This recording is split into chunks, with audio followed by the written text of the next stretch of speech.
A single father walked out of the interview room in silence. He had just been rejected for a front desk position at the billion-dollar corporation, where he worked nights as a janitor, not because he lacked ability, but because he did not fit the image they wanted. He chose to leave with his dignity intact, rather than beg for another chance. But as he prepared to exit the building, something unexpected happened.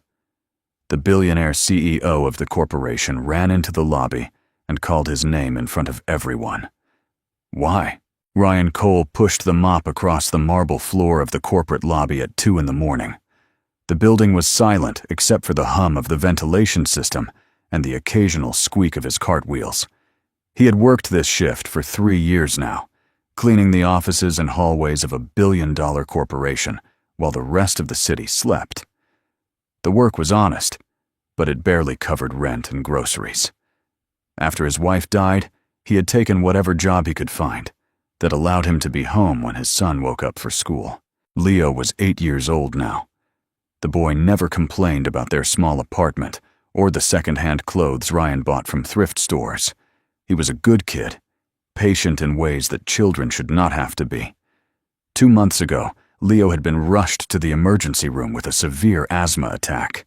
The hospital bill arrived 3 weeks later, and Ryan spent every night since then staring at the number printed at the bottom of the page. Even with payment plans, the debt felt insurmountable. Tonight, as Ryan emptied a trash bin near the employee bulletin board, something caught his eye. A printed flyer announced an open position for front desk support. The role was administrative, daytime hours, and the salary was more than double what he earned now. Health insurance was included. Ryan read the notice twice, then pulled out his phone and took a picture of it. He stood there longer than he should have, the mop leaning against his hip, his mind running through possibilities he had not allowed himself to consider in years. He knew the building better than most people who worked in it. He had cleaned every floor, every conference room, every executive suite. He had watched employees come and go, had overheard their conversations, had seen how the business operated from the inside. He understood customer service. Before his wife got sick, he had worked at a hotel for 8 years, managing guest relations and handling complaints with patience and professionalism. That experience had to count for something. Ryan finished his shift at 6 a.m, went home, and spent the next 2 hours writing a cover letter. He did not exaggerate his qualifications, but he made sure to emphasize his years of experience in customer-facing roles and his familiarity with the building's operations. He attached his resume, which listed his previous job at the hotel and his current position as a janitor. Then he clicked submit before he could talk himself out of it. 3 days later, an email arrived. Ryan was sitting at the kitchen table when his phone buzzed. The subject line read, "Interview invitation." He read it 3 times to make sure he had not misunderstood. They wanted to meet with him the following Tuesday at 10 a.m. He looked across the table at Leo, who was eating cereal before school, and felt something he had not felt in a long time. Hope. Ryan borrowed a suit from his neighbor, a man who had worked in sales before retiring. The jacket was a size too large, but Ryan ironed it until the creases were sharp. He polished his only pair of dress shoes and practiced his answers to common interview questions in front of the bathroom mirror. On Tuesday morning, he dropped Leo off at school early, then took the bus downtown.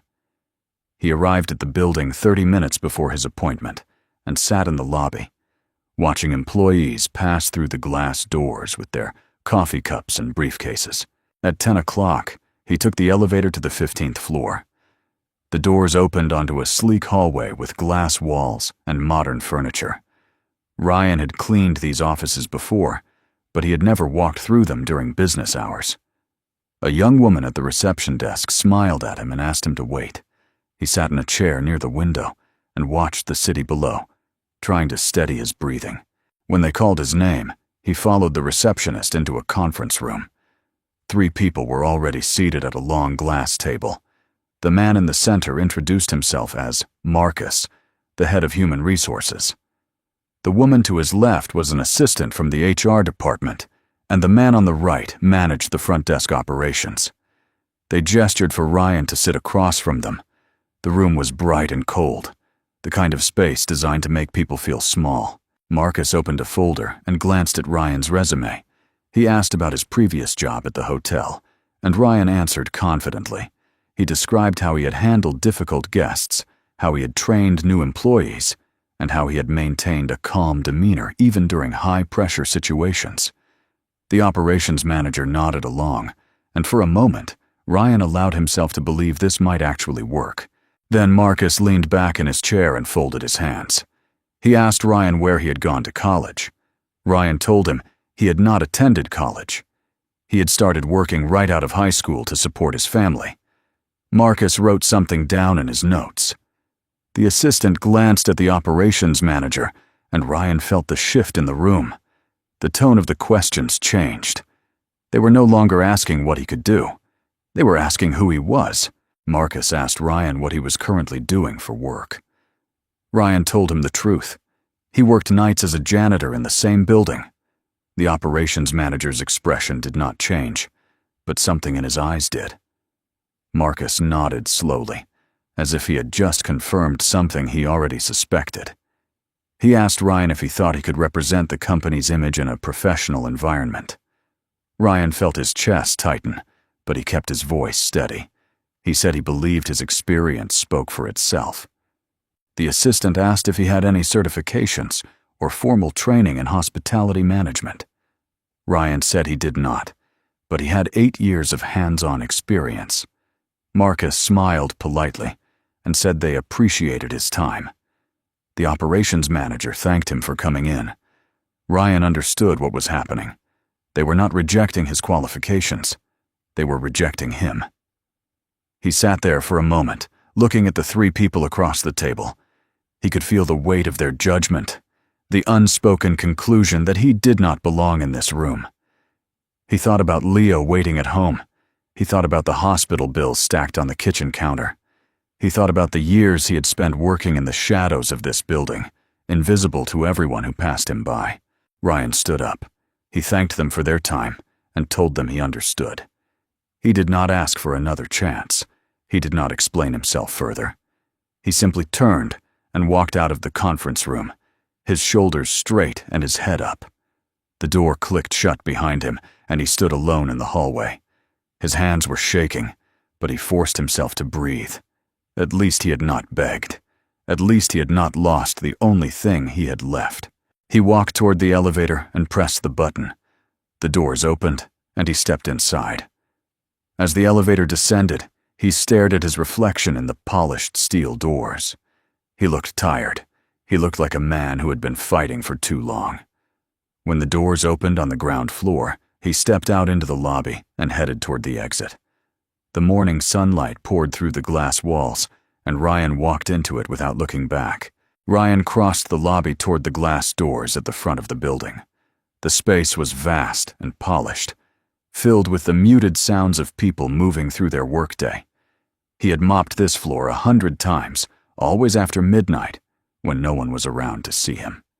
Now he walked through it in daylight, wearing a borrowed suit, carrying the weight of another failure.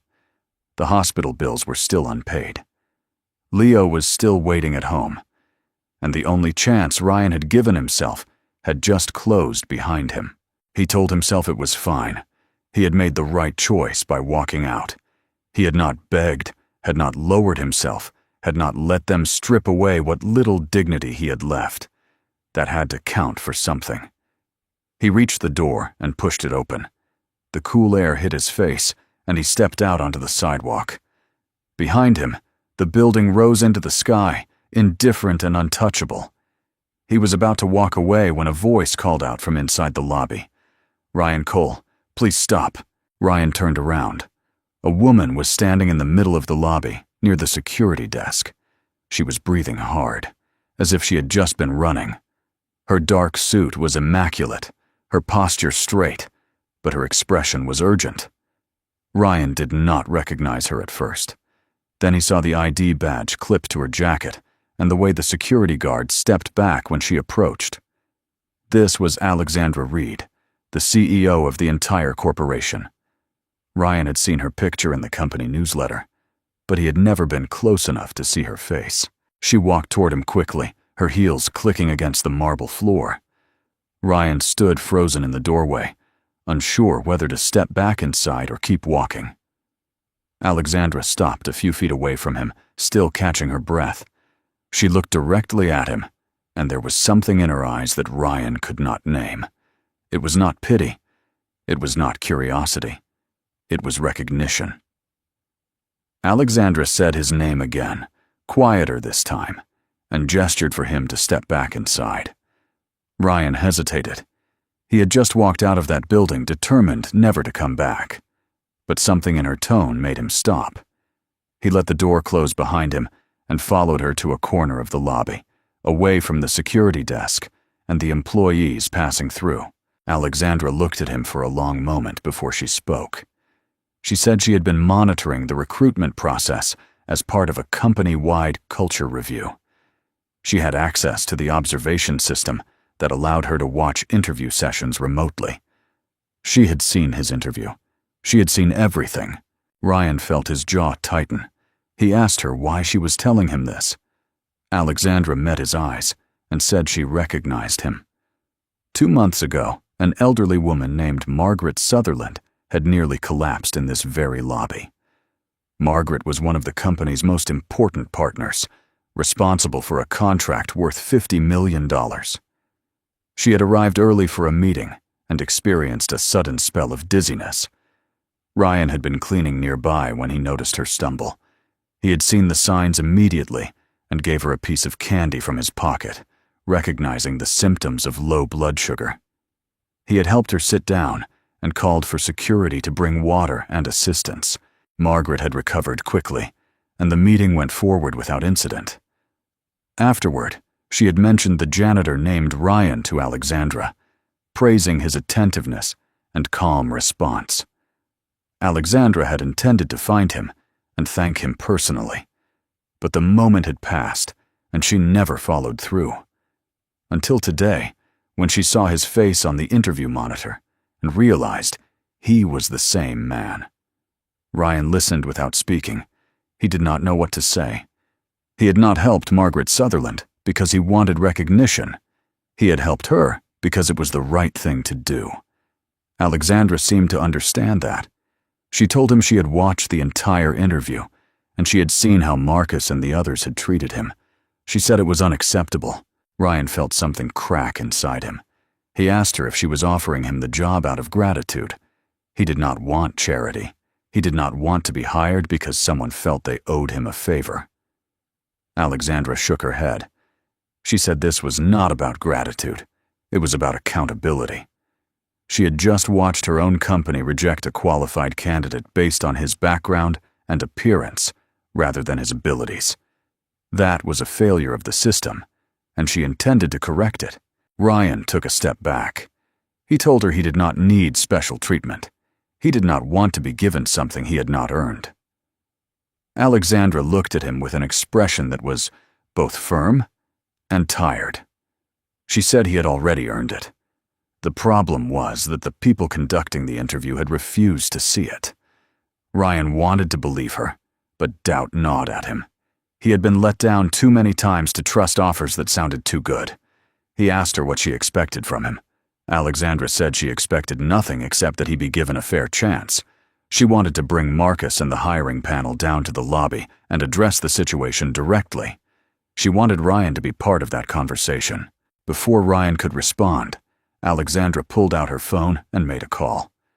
Her voice was calm but commanding as she told someone on the other end to send Marcus and the interview panel to the lobby immediately. She ended the call and looked back at Ryan. She told him he did not have to stay. He could walk out right now, and no one would blame him. But if he stayed, she would make sure the truth was spoken. Ryan stood there, torn between the instinct to leave and the faint, stubborn hope that something might actually change. He thought about Leo. He thought about the years he had spent invisible in this building. He thought about the way Marcus had looked at him, as if his life experience meant nothing. he decided to stay. 5 minutes later, Marcus stepped out of the elevator, followed by the assistant and the operations manager.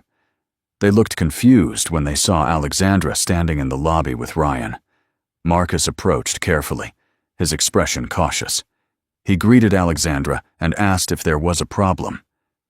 Alexandra said there was. She told Marcus she had reviewed the interview he conducted with Ryan Cole, and she wanted an explanation for the decision to reject him. Marcus glanced at Ryan, then back at Alexandra. He said the decision had been made based on standard criteria. The candidate did not meet the qualifications for the position. Alexandra asked him to be specific. Marcus hesitated, then said that Ryan lacked a college degree and formal training in hospitality management. Alexandra asked if the job description required a degree. Marcus admitted it did not, but he said the team had determined that a degree was preferable for someone representing the company at the front desk. Alexandra asked if the job description mentioned anything about professional image or background. Marcus said it did not explicitly, but those factors were part of the overall assessment.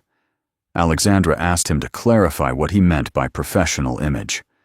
Marcus shifted his weight. He said the role required someone who could project a polished and credible presence to clients and visitors. Ryan felt the words land like stones. He had known what Marcus meant during the interview, but hearing it stated so plainly in front of the CEO made it impossible to ignore. Alexandra turned to the operations manager and asked if he agreed with Marcus's assessment. The man nodded, though he looked uncomfortable. He said they had to consider how candidates would fit into the company culture. Alexandra let the silence stretch. Then she asked them if they had reviewed Ryan's work history. Marcus said they had.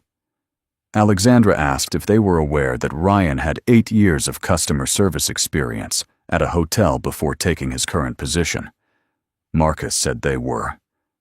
Alexandra asked if they had considered the fact that Ryan had been working in their building for 3 years, maintaining the space they all took for granted, without a single complaint about his performance. Marcus said that was a different kind of work. Alexandra asked how it was different. Marcus struggled to answer. He said janitorial work did not require the same skill set as front desk support. Alexandra asked if he believed that interacting with guests at a hotel required less skill than greeting visitors in a corporate lobby. Marcus said nothing. Alexandra turned to Ryan. She asked him if he had ever encountered a difficult or challenging situation while working at the hotel. Ryan said he had. He described a time when a guest became angry about a booking error and began shouting in the lobby. Ryan had stayed calm, listened to the guest's concerns, and worked with the manager to find a solution that satisfied everyone involved. The guest left with an apology and a positive review. Alexandra looked back at Marcus. She asked if that kind of experience would be valuable for someone working at the front desk of a billion-dollar corporation. Marcus admitted it would. Alexandra asked why Ryan's application had been dismissed. Marcus said they had made a judgment call. Alexandra said the judgment was wrong. The assistant spoke up. She said they had been following the company's hiring standards. Alexandra told her the standards were flawed if they allowed capable candidates to be rejected based on bias rather than merit. She said the company's values emphasized fairness, integrity, and respect for all employees. She asked how those values were reflected in the decision to turn Ryan away. No one answered. Ryan stood there, watching the people who had rejected him squirm under the weight of their own contradictions. He felt a strange mix of vindication and exhaustion. He had not asked for this confrontation. He had been ready to walk away. But now that it was happening, he could not deny the relief of being seen. Alexandra told Marcus that the interview decision was being overturned. She said Ryan deserved a real evaluation, not one clouded by assumptions about his background. Marcus started to protest, but Alexandra cut him off. She said the decision was final. Then she turned to Ryan and asked if he would be willing to meet with her privately to discuss the position. Ryan looked at her, then at Marcus and the others. He could see the resentment in their eyes, the discomfort at being publicly corrected. He knew that even if he got the job, it would come with a cost. But he also knew that walking away now would mean accepting the same treatment again and again. He told Alexandra he would meet with her.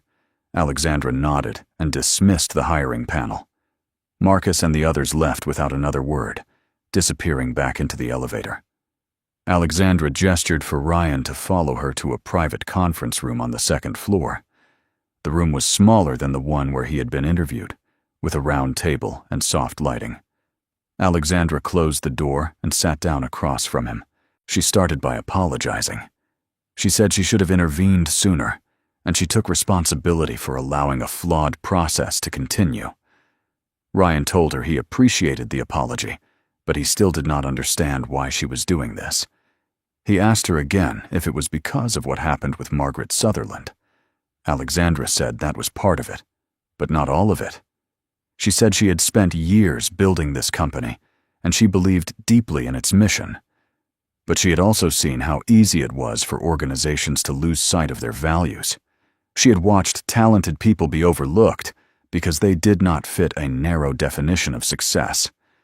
She said she did not want her company to be one that judged employees by their resumes instead of their character.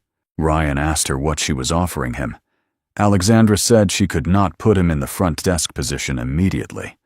It would not be fair to him or to the team if he walked into a role without proper preparation, especially after the way the interview had gone. Instead, she wanted to offer him a 2-month training program with the customer service management team. He would be paid from the first day at twice his current salary, and he would receive full health insurance for himself and his son.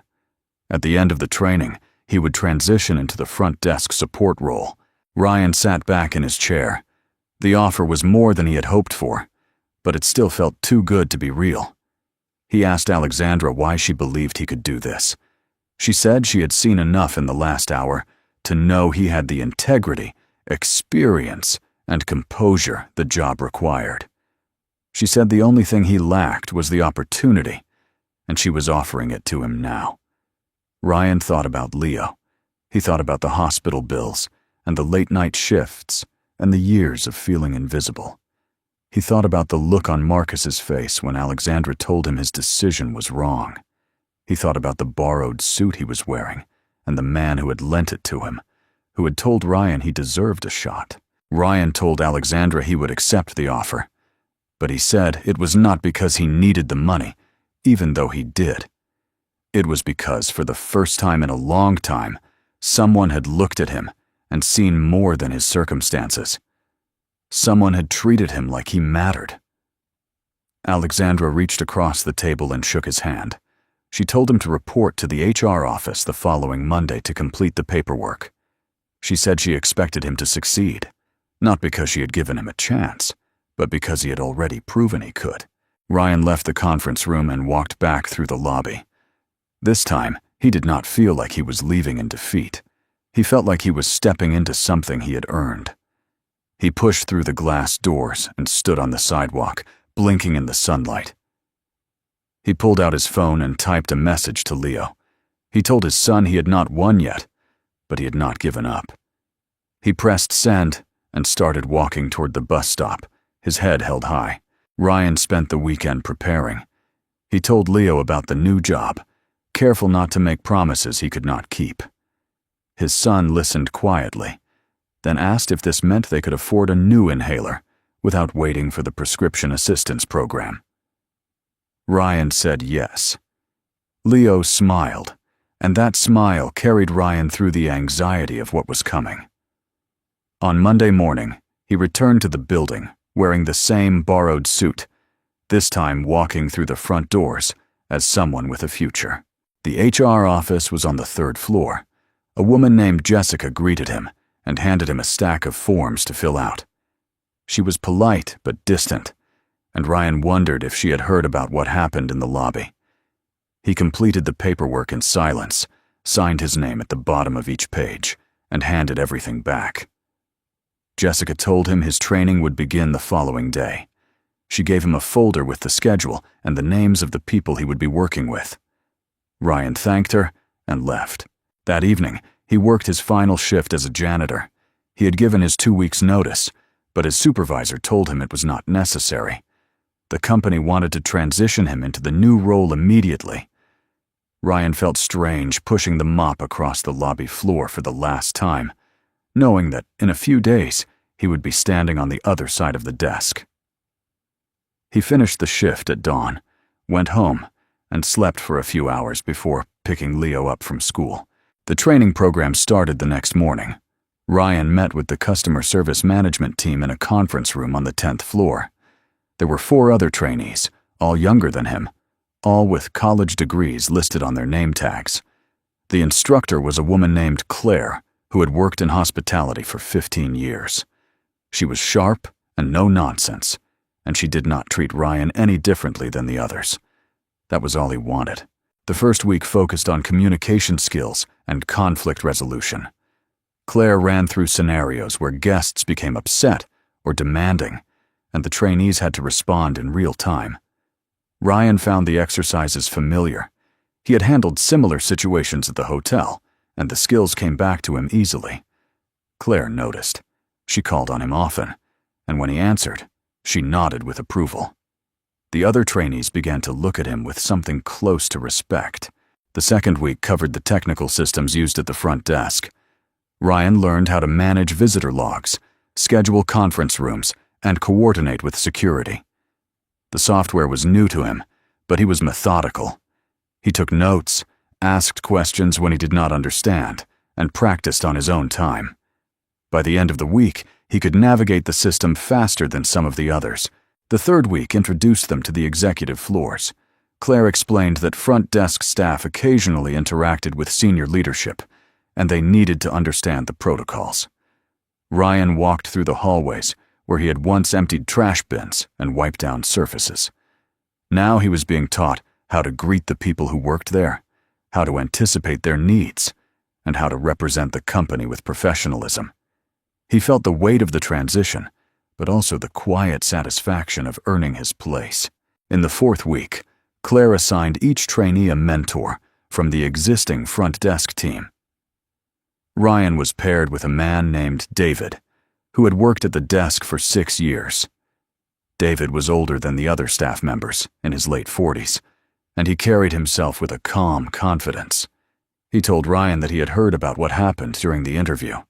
He said he respected the way Ryan had handled it. David showed Ryan the routines of the front desk, the small details that were not covered in the training manual. He taught him how to read a visitor's body language, how to handle multiple requests at once, and how to stay composed when things went wrong. Ryan absorbed everything. He watched the way David interacted with guests, the way he balanced efficiency with warmth, and he tried to mirror that approach. By the end of the 2 months, Ryan felt ready.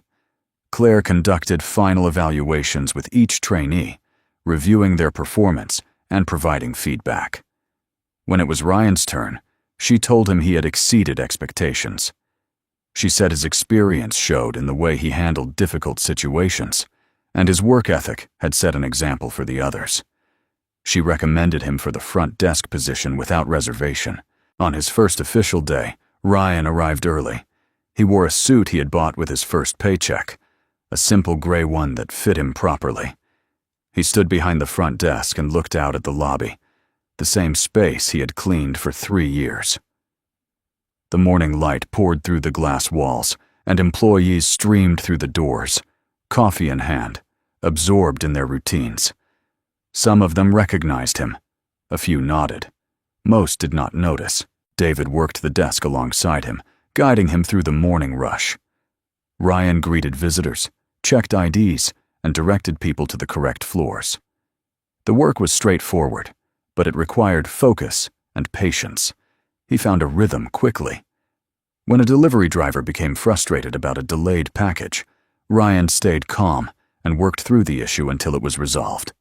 When an elderly client arrived early for a meeting and seemed disoriented, Ryan offered her a seat and brought her a glass of water.